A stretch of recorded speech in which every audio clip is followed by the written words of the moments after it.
السلام عليكم. اليوم غادي نشوفوا كيفاش يمكن لينا نسكانيو البشره ديالنا بفضل هذا التطبيق الجديد ديال نوفيدج بلس. كندخلوا المنيو كنديروا غيزو وكنختاروا نوفيدج بلس. هنا كيطلع لنا لو لين اللي نقدروا نتيليشارجيوه او نكوبيوه ونعطيوه للناس يجربوا حتى هما تشخيص البشره ديالهم، ولا ما كانوش مسجلين يتسجلوا معنا على الكود ديالنا.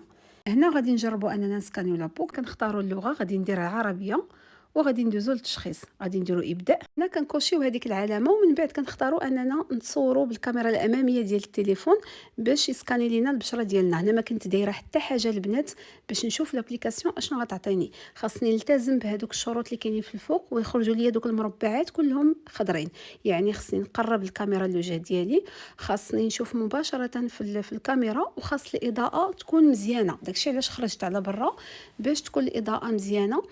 غادي نشوف معكم النتيجه ديال التشخيص. في هذه المراحل حاولت انني نخلي المعلومات